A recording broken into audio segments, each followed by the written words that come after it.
নমস্কার। প্রধানমন্ত্রী কৃষক সম্মান নিধি প্রকল্পের টাকা যে সমস্ত কৃষক বন্ধুরা পান না, কিংবা যে সমস্ত কৃষক বন্ধুরা প্রধানমন্ত্রী কিষাণ সম্মান নিধি প্রকল্পের যোগ্য নয়, তারা প্রত্যেকে কৃষক বন্ধু প্রকল্পের টাকা পাবেন, এমনটাই কিন্তু জানানো হয়েছে।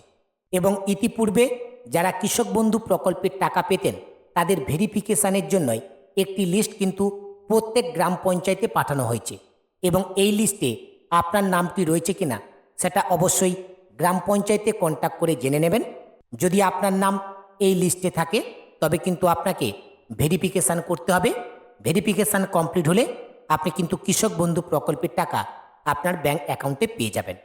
এবং এই কৃষক বন্ধু প্রকল্পের ভেরিফিকেশানের জন্যই আপনাদের কৃষক বন্ধু আইডি নাম্বার প্রয়োজন হবে। এই কৃষক বন্ধু আইডি নাম্বারটা আপনারা নিজেরাই অনলাইন থেকে কিভাবে বার করবেন সেটাই আজকের এই ভিডিওর মাধ্যমে আপনাদেরকে দেখিয়ে দেব। খুব সহজেই আপনারা এই কাজটি করতে পারবেন।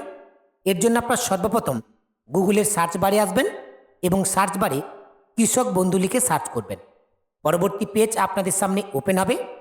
একেবারে প্রথম লিঙ্কটির উপরে ক্লিক করবেন। পরবর্তী পেজ আপনাদের সামনে ওপেন হবে। কৃষক বন্ধু প্রকল্পের আইডি নাম্বার সার্চ করবার জন্য সিলেক্ট অপশান, এই অপশানটির উপরে ক্লিক করবেন। কৃষক বন্ধু প্রকল্পের আইডি নাম্বারটা আপনারা ভোটার কার্ডের নাম্বার দিয়ে সার্চ করতে পারেন, আধার কার্ডের নাম্বার দিয়ে সার্চ করতে পারেন, আপনাদের ব্যাঙ্ক অ্যাকাউন্ট দিয়ে সার্চ করতে পারেন, মোবাইল নাম্বার দিয়ে সার্চ করতে পারেন। এখানে অনেকগুলো অপশান দেওয়া রয়েছে, যেটা আপনার কাছে অ্যাভেলেবল রয়েছে সেটা আপনি সিলেক্ট করে নেবেন। আমি এখানে ভোটার কার্ড সিলেক্ট করলাম। এরপরে আইডি নাম্বারের ঘরে এখানে কিন্তু ভোটার কার্ডের নাম্বারটা এন্টার করতে হবে।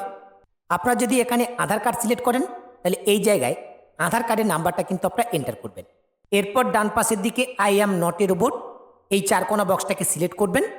এখানে কিন্তু ক্যাপচাটা অটোমেটিকলি সিলেক্ট হয়ে যাবে। এরপর নিচে সার্চ অপশানটির উপরে ক্লিক করবেন।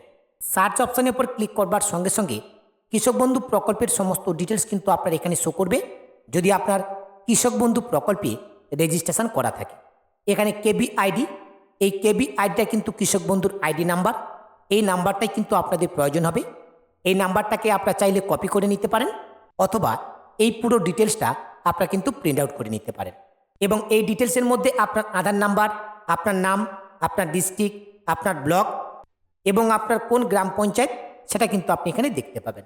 মূলত আপনাদের যেটা প্রয়োজন হবে কেবি আইডি, অর্থাৎ কৃষক বন্ধু আইডি নাম্বার, এটা কিন্তু প্রথমেই আপনারা দেখতে পাবেন। এই আইডি নাম্বারটা অবশ্যই আপনারা নোট করে নেবেন। আশা করি আপনারা সকলেই বুঝতে পেরেছেন যে কৃষক বন্ধু প্রকল্পের আইডি নাম্বার অনলাইন থেকে কিভাবে বার করতে হয়। আজকের এই ছোট্ট ভিডিওর মাধ্যমে আপনাদেরকে মূলত এই ছোট্ট আপডেটটুকু দেওয়ার ছিল। আপডেটটি আপনাদের কাছে কেমন লাগলো অবশ্যই ভিডিওর কমেন্ট সেকশানে কমেন্ট করে জানাবেন। আপডেটটি ভালো লাগলে অবশ্যই ভিডিওতে একটি লাইক করে এই ভিডিওর লিঙ্কটি অন্য বন্ধুদেরকে শেয়ার করে দেবেন। পাশাপাশি আপনাদের সকলকে জানিয়ে রাখি, অনলাইন রিলেটেড সমস্ত রকমের কাজ আমি কিন্তু অনলাইনের মাধ্যমে করে থাকি। আপনাদের যদি কোনো কাজ নির্ভুলভাবে আমার থেকে করানোর প্রয়োজন বোধ বলে মনে হয়, আপনারা কিন্তু সরাসরি আমার সঙ্গে যোগাযোগ করতে পারেন। আমার সঙ্গে যোগাযোগ করবার জন্য এই ভিডিওর ডেসক্রিপশান বক্সে আমার হোয়াটসঅ্যাপ এবং টেলিগ্রাম গ্রুপের লিঙ্ক দেওয়া রয়েছে। আপনার হোয়াটসঅ্যাপ কিংবা টেলিগ্রাম গ্রুপে জয়েন হয়ে সরাসরি আমাকে SMS করতে পারেন। এখনকার মতো আপডেটটি এখানে শেষ করছি। দেখা হচ্ছে পরবর্তী ভিডিওতে নতুন একটি আপডেট নিয়ে। সেই নতুন ভিডিওর আপডেট সবার আগে পেতে রিচার্জ দৃষ্টি ইউটিউব চ্যানেলটিকে সাবস্ক্রাইব করে পাশে থাকা নোটিফিকেশানটা অন করে রাখবেন। সকলে ভালো থাকবেন, সুস্থ থাকবেন। ধন্যবাদ।